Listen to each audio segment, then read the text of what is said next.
Hello and welcome. Tonight, Labour Party presidential candidate Peter Obi promises resettlement of internally displaced persons in Benue State if elected, also to ensure public safety and security of citizens. Thugs allegedly attacked convoy of PDP presidential candidate Atiku Abubakar in Maiduguri as party's campaign train makes a stop in the Borno state capital. Police says there was no such incident. And PDP leadership crisis takes new twist as 4 of the party's G5 governors hold talks with their Bauchi state counterpart, Bala Mohammed, affirm they are still open to reconciliation. On business news tonight, Nigeria's daily crude oil production output rises to 1 million barrels per day for the first time in 2 months, in latest report from the Nigerian Upstream Petroleum Regulatory Commission. On sports news tonight, Senegal forward Sadio Mane's participation at this month's FIFA World Cup is a doubt after sustaining a leg injury while playing for Bayern Munich on Tuesday. And from Abuja, Federal Executive Council approves establishment of database to track abandoned and uncompleted projects across the country, especially in the last 5 years. And in international news from London, Election Day is over. Polls have closed across the US and counting is well underway in the 2022 midterm elections.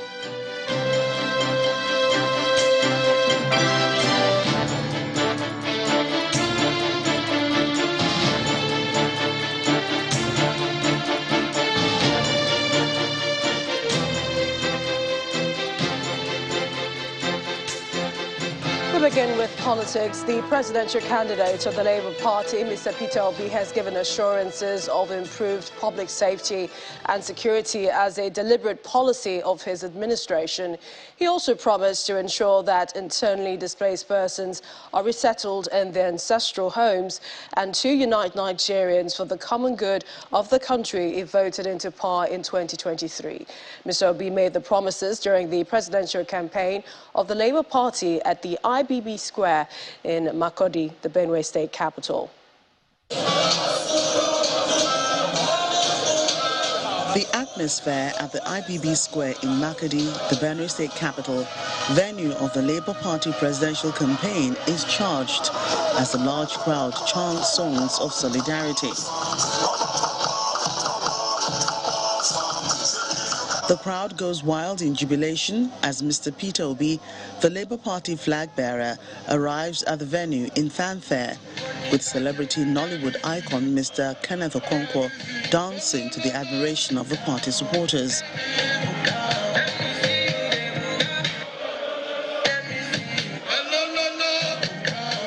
He condemns the continued killings in Benue State, which has increased the humanitarian crisis there, while the governorship candidate of the party is asking for help to end the attacks. We have leaders that have turned this state that is meant to be a land flowing with milk and honey to become a land flowing with tears and blood.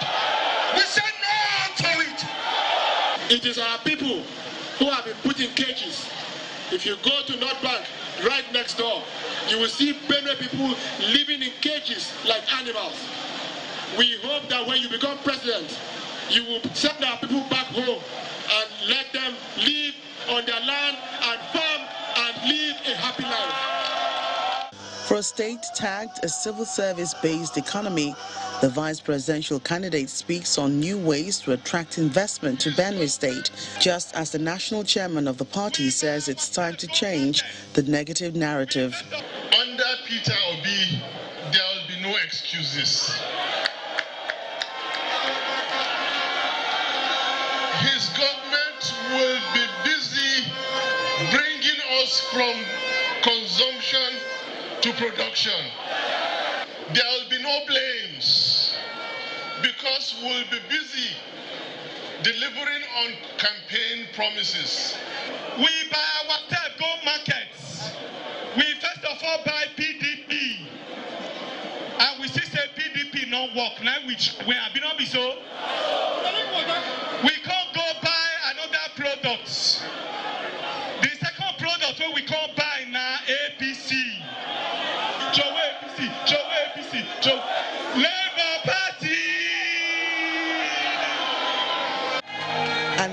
excitement goes a notch higher, making it difficult for Mr. Obi, who was accompanied by his wife, to speak as they keep chanting solidarity songs.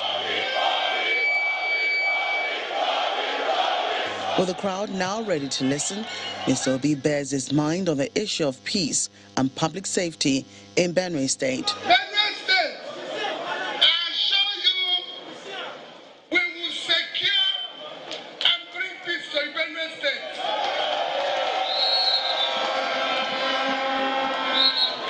Those in NNPP camp will go back to their villages. Federal government of Nigeria, under Peter Obi and that team, will support every state to be productive. Labour Party! The massive turnout of Labour Party supporters here appears to point at what may play out in Benue State as the political parties jostle for votes ahead of the 2023 general elections. Meanwhile, the campaign council of the governorship candidate of the Labour Party in Abia State has been reacting to the statement from the state government believed to be geared towards disrupting the party's campaign rally billed for tomorrow at Ngwa High School, Aba. The candidate, Mr. Alex Oti, and his team say that the government is adopting a strategy of provocative rabble-rousing and media mischief. The Labour Party maintains that the venue of the proposed rally does not belong to Abia State government, rather to a private religious institution, Aba Ngwa North Diocese of the Anglican Communion, which had since given the necessary approvals after payment was made and received. They further explained that the school is currently on midterm break, which is one of the issues taken into consideration before the date was chosen. The state government warned against holding the rally at the school, claiming that it poses threats to the facilities and students. However, the party calls on its members and supporters to ignore what it calls the rants from Abia State government and come out en masse to give their presidential candidate, Mr. Peter Obi, a rousing welcome. Well, elsewhere, there seemed to be trouble for the presidential campaign train of the People's Democratic Party in Borno State today, as the convoy of its candidate, Atiku Abubakar, came under attack by persons suspected to be political thugs. Many of the supporters of the PDP were said to have sustained injuries and were hospitalized, while many vehicles in the convoy of the PDP's presidential candidate vandalized while they were leaving the palace of the Shehu of Borno to Ramat Square venue of the presidential rally. While addressing thousands of supporters during the rally, the PDP flag bearer promised to end insecurity, hunger and hardship for the people.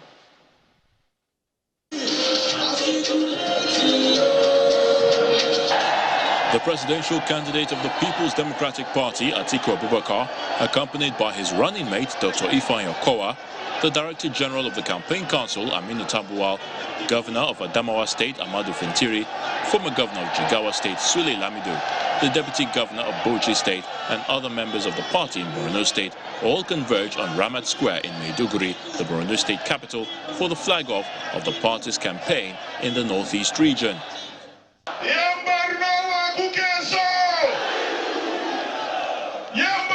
Spokesperson of the Atiku Okowa campaign organization, Dino Melaye, revs up the arena as he prepares the crowd for the speeches to come.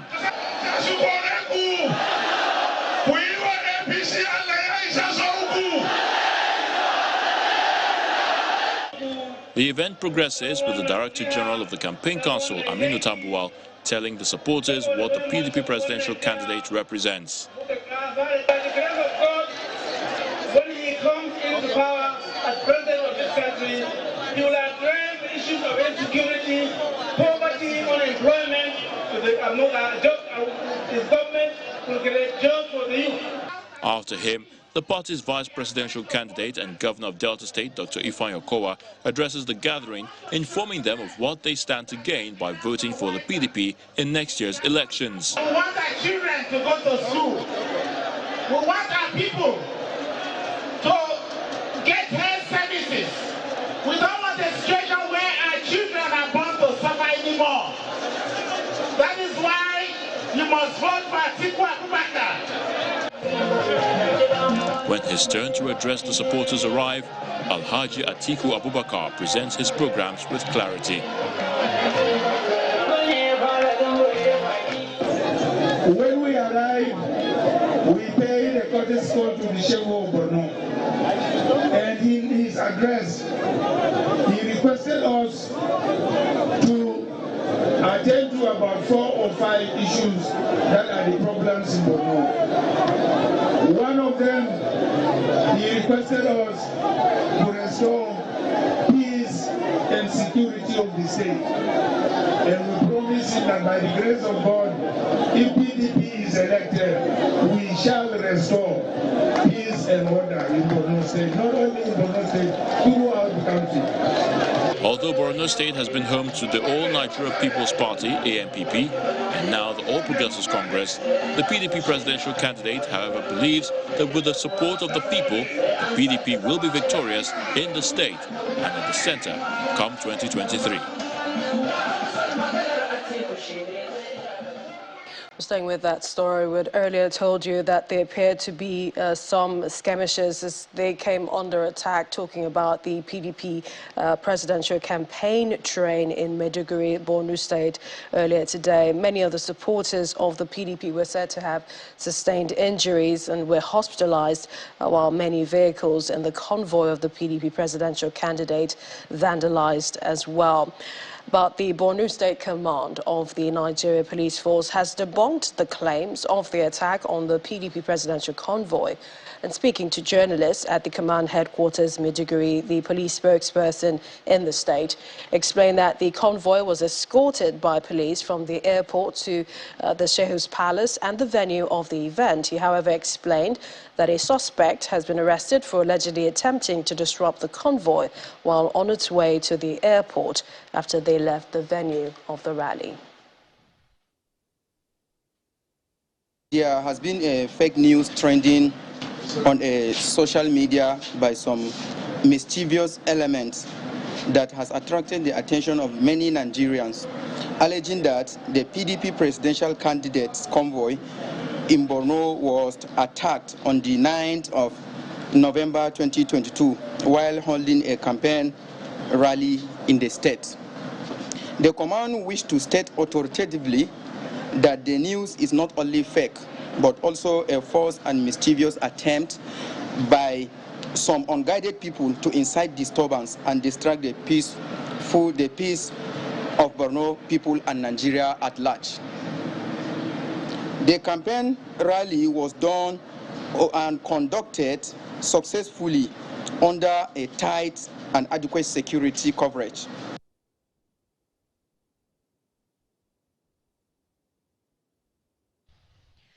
The presidential candidate of the new Nigeria People's Party, NNPP, Musa Kwakunso, says Nigerians will not vote for any individual who campaigns on sentiments for the office of president. The former Kano State governor made these remarks in Abakaliki, the Ebonyi State capital, after he was received at the government house by the state deputy governor, Kelechi Igwe. The presidential hopeful, who was in the state to commission the party's office, added that only individual capacity should count in the 2023 election. Anybody who goes out in the field that I am an actor now, with the face of religion or the face of ethnicity, that person, take it from me, has lost the election even before the date of the election. It doesn't work that way. I was in the Constitutional Conference of 1994-95. We deliberately put that clause in the Constitution, and it has always been there since 1979, that nobody can be declared a winner in this country unless if he has the highest vote, and even more importantly to us, 2/3 of 36 states, which is 24 states. We don't have 24 states in the north. All South has not 24 states. The entire North, we're not even talking of North, South, East. The entire South, the entire North, we don't have 24 states. So, meaning you have to reach out. In part two, after the break, we'll have more on the new twist to the PDP leadership crisis. Plus, the APC presidential campaign spokesperson Festus Keyamo dismisses alleged indictment against his party's presidential flag bearer, while U.S. court says it's baseless and inconsequential. Please stay with us.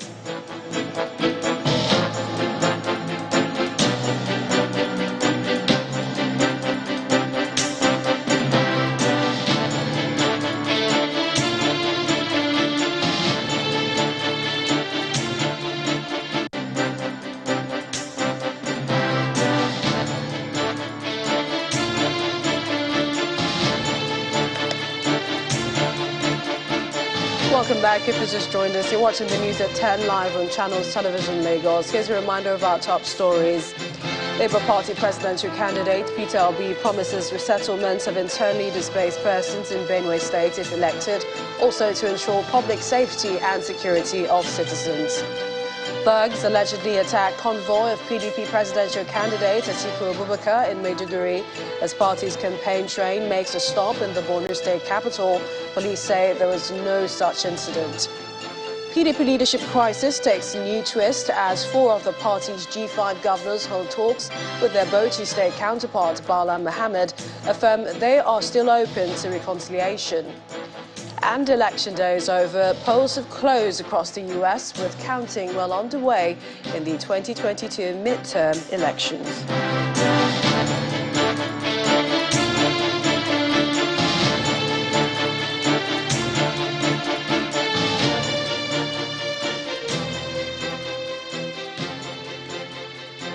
Staying with politics, the Bauchi State Governor Bala Mohammed has confirmed the authenticity of a leaked letter he wrote to the PDP about his intention to withdraw from the party's campaign council and the unfair treatment he has been receiving from the PDP, which is threatening his re-election.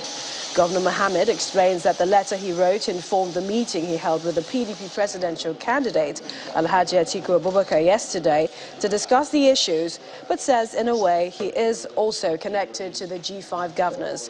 He spoke to journalists shortly after a closed-door meeting in Bauchi with the G5 governors led by River State's Nyesom Wike, who said that the G5 governors are still open to reconciliation in the party.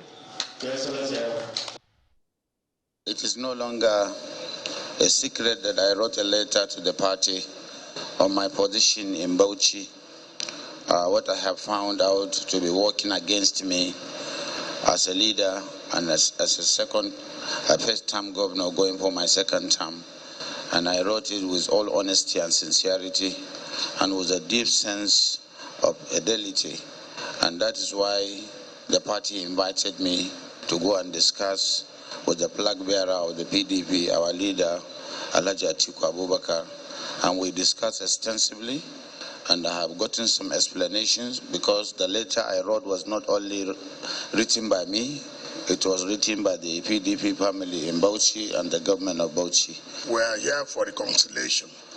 We have never closed the door for reconciliation. All we are saying for equity, fairness, and justice. That's not, in fact, that is the hallmark of what PDP stands for equity, fairness, and what? Justice. We are here, we have never closed door, and we will not close door. All we are saying, look, let the right thing be done. If the right thing is done, you will see how the whole place will be, the whole country will know that the election is over.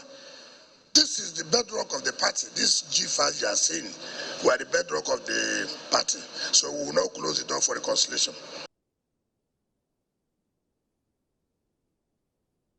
During the visit, the Benue State Governor, Samuel Otom, apologized over a statement he made about not supporting a Fulani man to become president.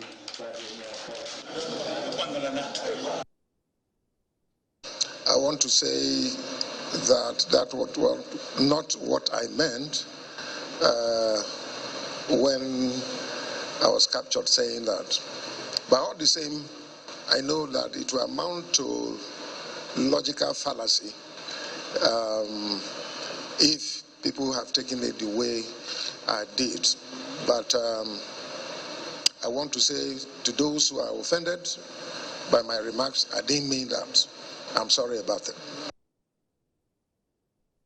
And away from the People's Democratic Party, the buzz over the alleged criminal charges and indictment against the presidential flag bearer of the APC, Chief Bola Ahmed Tinubu, has been dismissed as baseless and inconsequential. The chief spokesperson of the Presidential Campaign Council, Mr. Festus Keyamo, says the case being referred to does not have the name of Bola Tinubu as a defendant. Neither was he indicted by a U.S. court as being portrayed by the opposition. Mr. Keyamo was a guest on our political program, Politics Today. Asiwaju Bola Ahmed Tinubu was not even a defendant in that case. That will shock you, right? It will shock you, but go back to the documents. It was an action in rem, not an action in personam. For those who are law students or who are non-lawyers, let me explain. An action in rem is an action where you proceed against properties, not against the person. So what they did at that time was that they proceeded against certain accounts. And those accounts bore companies that were linked to Bola Tinubu or the ones personally held by him. Those accounts were 10 accounts in 3 banks. 10 accounts. Let me repeat. 10 different accounts in 3 different banks. More, accounts legitimately opened by him, opened, in normal procedure by him. They didn't find any problem with that. And there were funds that he kept saving, where he was keeping his savings in the US. So, as I speak with you, if you want to know whether there is a criminal charge against somebody, you must have a complainant. So you will see the state versus so and so person. You must see that. And then you must have a charge number. You must have a charge number if there's a charge against anybody. There is no charge number in those documents. The documents also reflect the titles of plaintiff and defendants.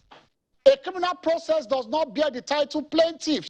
If you look at those documents too, Asiwaju Bola Tinubu was not mentioned as a defendant. They've skipped that. It was only account numbers that were mentioned, and at the end of the day, they just said account numbers in the name of Tinubu. That is all. Not that Tinubu was a defendant. It was accounts in his name, not him. Those accounts were sued, not him. It was action in rem. So there is no charge. There was no charge. There was no indictment. There was no criminal process. And now Linda Kibe takes you through more stories from our Abuja studios. Hi, Linda. Hello, Millicent. To governance issues. In view of the growing number of abandoned and uncompleted projects across the country, the Federal Executive Council has approved the creation of a database to address the matter. The National Capital Projects and Information System is to be headed by the Finance Minister to prioritize and fund selected projects on a yearly basis and possibly privatize some of the projects, repurpose others for alternative use, and completely abandon others, depending on the outcome of investigations. This formed part of the outcomes of the council meeting today, presided over by Vice President Professor Yemi Osinbajo. Our State House correspondent Gloria Umezuki reports. Okay, kindly rise, Mr. Vice President, please. For the 3rd time in a row, the Vice President, Professor Yemi Osinbajo, presides over the Federal Executive Council meeting since the President has been away for medical checkup. Which was also approved by... The growing number of abandoned and uncompleted projects is one memo the Council addressed by setting up a database for improved tracking. Council approved the setting up of a team, a council on the National Capital Projects Information System, which involves the key infrastructure ministries. And they are to look at and prioritize fund-selected projects on a yearly basis to completion, look at the possibility of maybe privatizing some of the projects or transfer of ownership to either state or local governments, how to repurpose the projects for alternative use, or completely abandon or dismantle the project and treat those as sunk cost. According to him, the council also approved 14.88 billion naira for the construction of a 12-story office block for the Federal Inland Revenue Service. The construction of this building will save the Federal Inland Revenue Service about 4 billion naira yearly rent that they have been paying. And it will also help the Lagos State government to reduce traffic congestion along Awolowo Road and the adjoining roads. The nation's inflation rate and food security is one issue the federal government again attempts to give reassurances. What are we doing to reduce this? And that I have also mentioned. One of the things is to make sure, first of all, that there is food in the country, supply and demand. That's why we are making sure that we'll do the dry season farming. We know a lot of farmlands have been flooded and we'll lose some crops from the rainy season. So we want to make up for that. So I am assuring you again, there will be no food shortage.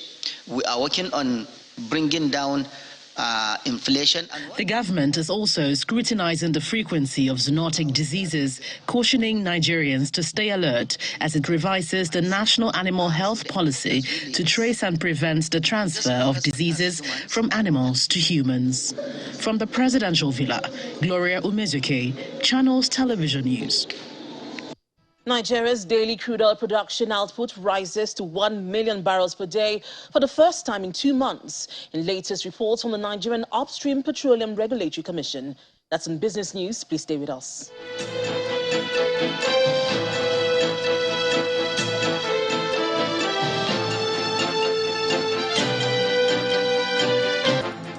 So welcome back to the news at 10, coming to you live from Abuja. Once again, the Chief Executive Officer of NNPC Limited, Mr. Mele Kyari, has lauded the involvement of private securities in the fight against crude oil theft, saying the move is yielding positive results. Mr. Kyari, who spoke of threats to his life, says the cost of securing the pipelines is meager compared to what has been saved from the decision to hire private security networks. He stated this in Abuja during a legislative summit on transparency and accountability in the oil sector. Our correspondent Terry Kumi reports. Gentlemen, having unbundled the petroleum industry through the Petroleum Industry Act, the House of Representatives Committee on Anti-Corruption is holding this summit to create a platform to harp on the need for transparency and accountability in the oil and gas sector.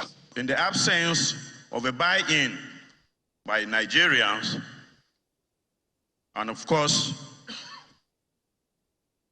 investors in this sector, it will be very difficult for us as a country to realize the full potentials of this industry. The transparency that we are all looking for will be seen in all that will happen after today. The importance of the summit for better governance in the petroleum sector is further emphasized by the invited guests. Enthroning transparency and accountability in the petroleum industry might seem an arduous task, but we believe in the EFCC that whatever we are determined to achieve is doable. To effectively and significantly reduce the menace of IFFs from Nigeria, we have to focus on the extractive industry, especially the oil and gas sector. Corruption and mismanagement continue to deprive Nigerians of economic opportunities, but the oil and gas sector, at the same time, is key to Nigeria's sustainable development. The Chief Executive Officer of the NNPC Limited had so much to say about oil theft. This industry is in the threshold of a change. It's a massive change, very expensive, personal cost to many people, including myself. Threats to life, and I can say this, I have several death threats to myself. We have seen connection in a 200-kilometer line. You have up to 295 connections, illegal connection to your pipelines. We are left with no choice than to involve private security contractors. And it worked, because that collaboration at the level of the community and the private contracting complemented our government security agency. They have done great work. That you have a situation where your production came down to about 1.1 million barrels from high of 1.8 about January of last year. Because there's a lot of misconception around the bill that when you come down to 1.9, the balance is stolen. No. because companies will stop injecting oil into the pipeline the moment they discover that it cannot get to the terminal. The summit is then declared open by the Speaker of the House of Representatives and the Senate President, who are both represented. The technical session of the summit will look to address the future of the NNPC and regulations in the energy sector to deepen transparency and effective governance for Nigeria to maximize profit. Terry Ikumi, Channels Television News. Staying with matters in the oil sector, but this time in the courts. The Federal High Court in Abuja has fixed December the 15th, 2022, for the hearing of a 100 billion naira suit filed against President Buhari over an alleged unlawful removal of Senator Ifeanyi Ararume as a non-executive chairman of a newly incorporated Nigerian National Petroleum Company, NNPC. Senator Ararume is claiming the sum from the federal government as damages caused him in the alleged unlawful and unconstitutional way and manner he was removed as the NNPC chairman after using his name to incorporate the entity. At the hearing of the suit, Justice Inyangeku ordered that the Corporate Affairs Commission be joined as a party in the suit in the absence of an objection from Mr. Chris Uche, who represented Ararume, and Al-Hassan Shuaib, who represented President Buhari. Justice Ekwo subsequently fixed December 15th for further mention and ordered that the amended originating summons be served on parties before the adjourned date. Meanwhile, the Federal High Court sitting in Lagos has awarded 50,000 naira cost against the Nigerian Immigration Service in a suit filed by a retired naval officer, Igwe Dennis Nwokbara, alleging deportation, extraordinary rendition from Kenya, and a 5-year illegal seizure of his international passport. Justice Yelim Bagoro gave the order for the NIS to pay the cost after the service forced an adjournment in the court following its unpreparedness to commence defense of Nwokbara's 12 billion naira fundamental rights application. Nwokbara, who runs an agro-allied business in the East African country, alleged that in June 2017, the Kenyan Immigration Service returned him to Nigeria hours after he arrived at the Jomo Kenyatta International Airport, Nairobi, following a request by the NIS. He claimed further that he was thereafter detained and handed over by the NIS to the Police Special Fraud Unit, arguing that there was no court proceeding before the extraordinary rendition. Nwokbara said upon his release from SFU custody, the NIS refused to return his international passport. He asked the court to declare that his extraordinary rendition, arrest and/or detention, and confiscation of his passport were unlawful. He also wants the court to compel the NIS to pay him 12 billion naira as damages for its role in his alleged illegal removal from Kenya and the release of his international passports. And that's all from Abuja. Back to you, Millicent. Thank you, Linda. We go outside our shores where the President has met with His Royal Majesty, the King of England, Charles III, in Buckingham Palace. The meeting gave President Muhammadu Buhari an opportunity to personally congratulate King Charles on his ascension to the throne. This is the first time both leaders are meeting after Charles III became the King of England. Both leaders had discussions on bilateral relations. President Buhari, who is on a medical trip to the UK, had on Sunday met with the Moroccan ambassador to the UK, Hakim Hodri, who delivered a personal message from King Mohammed VI of Morocco to the President.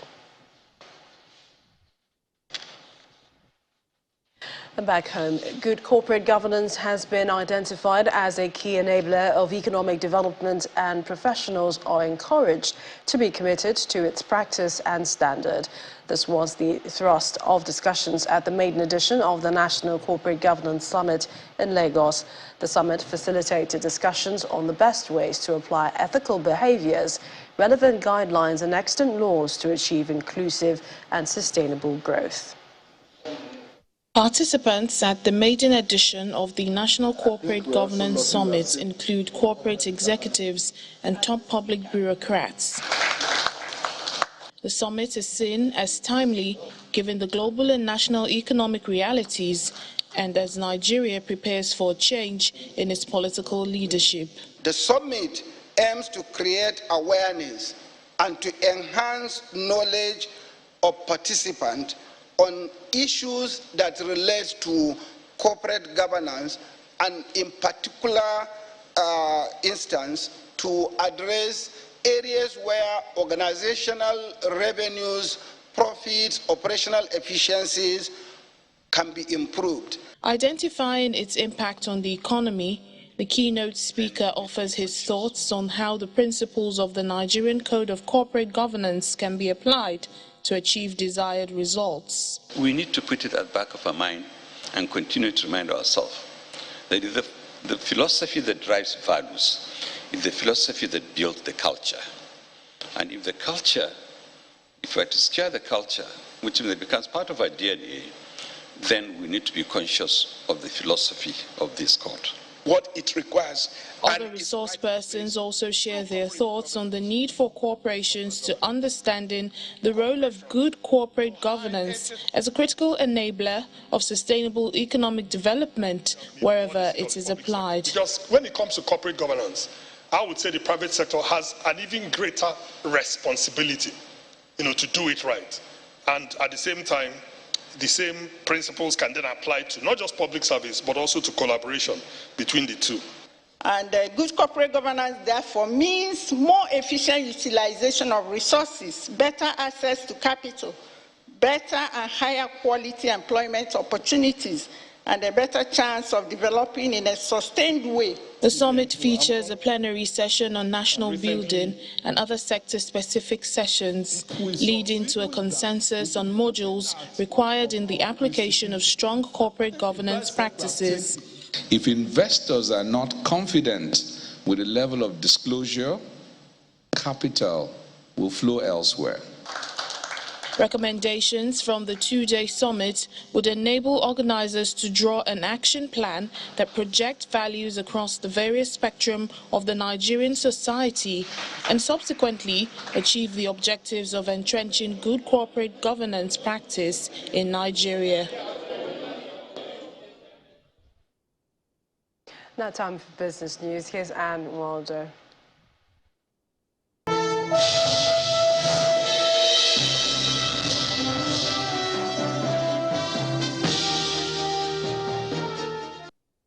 Thank you, Millicent. Hello and welcome to Business News. We begin with Nigeria's oil and gas sector. The oil production recorded an increase in October's results to 1.02 million barrels per day for the first time since July this year, and this was disclosed in the October crude oil production report by the Nigerian Upstream Petroleum Regulatory Commission. The latest data from the upstream regulatory body shows that the country's oil output increased by 8% from 937,766 barrels per day in September. Analysts are attributing the return of the Forcados pipeline, which has a 400,000 barrels capacity, as the major reason for the output rebound, as it is currently loading between 178 to 250,000 barrels per day of crude. The Lagos State Office of the Sustainable Development Goals, SDGs and Investments has launched the Lagos SDGs Grant Competition to help fund 51 projects across the 167 targets of SDGs in the state. The Special Advisor to the State Governor on Sustainable Development Goals and Investments, Sholakwe Mahmoud Hammond, who made this known today in Lagos, described the initiative as a strategy of crowdsourcing innovative ideas that can lead to measurable impact on SDGs and offer smarter, faster ways to make real progress on the goals and transform the society. She also adds that the grant competition had been conceived as part of a strategy to mobilize collective action to advance progress on the SDGs through social, economic and environmental initiatives that are transformative and scalable. Facebook's parent company, Meta, has sacked more than 11,000 of its employees, representing about 13% of the total workforce. The company's CEO, Mark Zuckerberg, also announced this at the mass layoff. He announced it today in a message to employees, which Meta shared on its newsroom. The development is coming amid a tough time for social media giants, which provided lukewarm guidance in late October for its upcoming fourth quarter earnings. We head to the stock market now, where it made a slight reprieve today. The rebound was in the share price of Dangote Cement, which pushed the benchmark indicators back to positive territory amid the decline in volume of transactions. Let's hear the details from Will Ibong.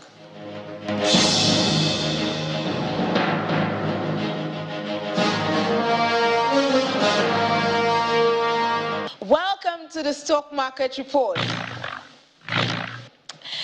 It's a tiny flip back to the green zone for equities as the all-share index rolled on a 0.04% handle to close today's trading session. And this is thanks to Dangote Cement, which made peace with the market today, gained more than 0.5%. Dangote Cement gains pumped the industrial goods sector, lifting it by 0.27%, while the oil and gas counter was dragged down by O&O.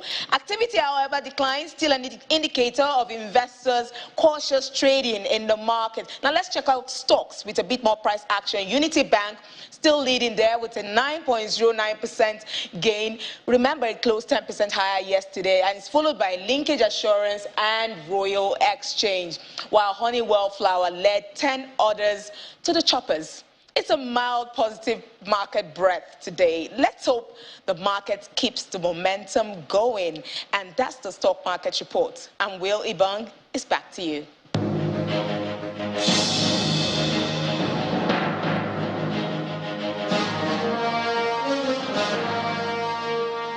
Thanks for watching Business News Tonight. I'm Anne Mwawadu. The rest of the news at 10 continues with Millicent.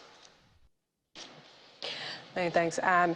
The results are still coming in for the U.S. midterm elections, with control of Congress hanging in the balance. Republicans are set to control the House of Representatives, but the Senate is yet to be determined. If Democrats lose control of either chamber of Congress, Republicans will be able to block President Joe Biden's agenda.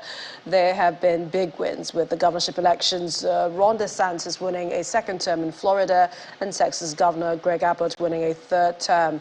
Simon Pusey has more in Around the World in 5. Good evening and welcome to the channel's studios here in London with your international news around the world in 5. Election day is over. Polls have closed across the US and counting is well underway in the 2022 midterm elections.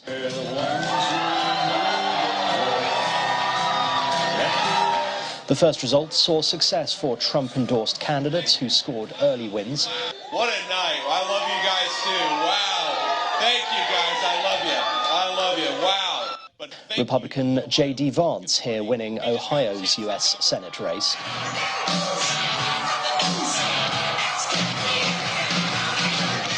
But Democrats performed stronger than expected, retaining a number of Senate and House seats thought to be in danger.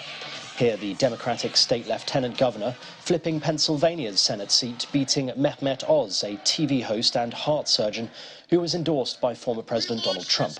The Republican Party looks set to take control of the House of Representatives, but the Senate is still too close to call. An earthquake of magnitude 6.6 in Nepal has killed 4 children and 2 adults and seriously injured 5 others as several houses collapsed in the western district of Doti. Footage from the Nepali army showed mud and brick houses destroyed by the quake in the Himalayan country and rescuers digging through the rubble to look for survivors. At least 2 people are reported missing. Nepal's seismological centre set the earthquake at a magnitude of 6.6. The UK Prime Minister says he regrets the appointment of Gavin Williamson, ending in him resigning, and insisted he will govern with integrity and accountability. Mr. Speaker, the member for South Staffordshire told a civil servant to slit their throat. Rishi Sunak said he did not know about any of the specific concerns relating to Williamson's conduct when he appointed him. The former Education Secretary was forced to resign over allegations of bullying. Unequivocally, the behaviour complained of was unacceptable, and it is absolutely right. It is absolutely right that the right honourable gentleman has resigned. For the record, I did not know about any of the specific concerns relating to his conduct as Secretary of State or Chief Whip, which date back some years.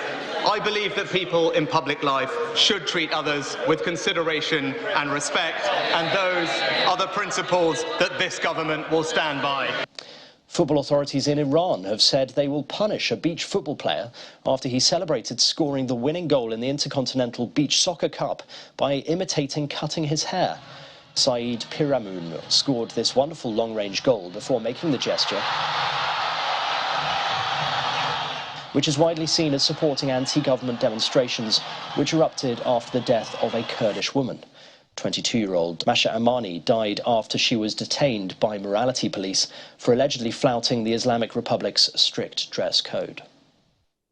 Hollywood actor and director Sean Penn has loaned his Oscar statuette to the Ukrainian President Volodymyr Zelensky during a visit to Kyiv. Hi, Sean. Nice to meet you. This is for you. No, Sean. Yes. No. Please. That is yours. No, I feel terrible outside. It's just a symbolic, silly thing. Yes, but if I know this is here with you, then I'll feel better and stronger for the fight. It's very important. It's not from me. It's from Ukraine. Zelensky presented Penn, who is making a documentary in Ukraine and marking his third wartime visit, with the Order of Merit honor for his support. President Zelensky said later in his nightly video address that Mr. Penn had been doing everything to help gather international support since he visited on the first day of the invasion. And finally, a person in California has broken the world record for winning the most amount of money from a single lottery ticket. The Powerball ticket holder, whose identity was not disclosed, ended a string of 40 draws that produced no winners and pushed the top prize to a staggering $2.04 billion. Congratulations. Hope you do good with it. The ticket was sold at Joe's Service Center in California. The odds of matching all 6 numbers in the drawing were 1 in 292 million. And that's your international news around the world in 5. Now back to the Channel Studios in Lagos. And that's a lot of money. Thanks, Simon. In the meantime, staying with the U.S. midterms, the Nigerians in Diaspora Commission, NNPP, has congratulated Nigerian Americans that won major seats in the just concluded elections in the United States. Segun Adeyina, Gabe Okoye, Solomon Adesoya, Tish Nagishe, Phil Olaleye and Carol Kazim won their elections to represent Georgia and Pennsylvania states. The duo of Oye Owolewa and Esther Agbaje were re-elected to represent Washington, D.C. and Minnesota State. The chairman of NNPP, Abike Dabiri-Erewa, noted that these Nigerians have brought not only fame to themselves, but have used their talents, skills, hard work and resilient spirit to shore up the image of the country. Meanwhile, the President, Muhammadu Buhari, has also congratulated the 8 Nigerian Americans on their victory. The President thanked them for their invaluable support and partnerships over the years with groups affiliated with the ideals and objectives of the Nigerians in Diaspora Associations in the United States. Let's head to sports now. Here's Ayotunde Balogun.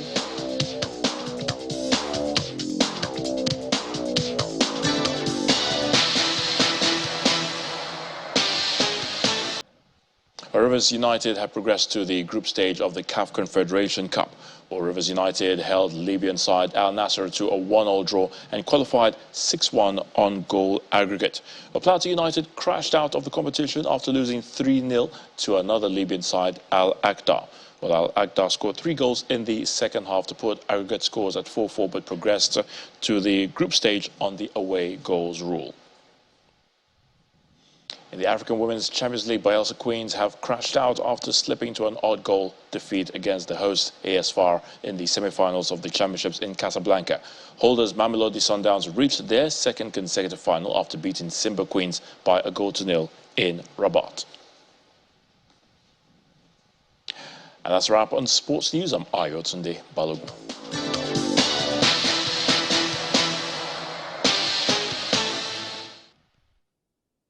And the main news again. The Labour Party presidential candidate Peter Obi today promised to resettle internally displaced persons in Benue State and ensure public safety and security of citizens in the state if elected president of Nigeria come 2023. He spoke in Makadi, the Benue State capital, to flag off his campaign in that state. That's the news at 10 tonight. Thank you for watching. I'm Millicent Walker. Have a good night and stay safe.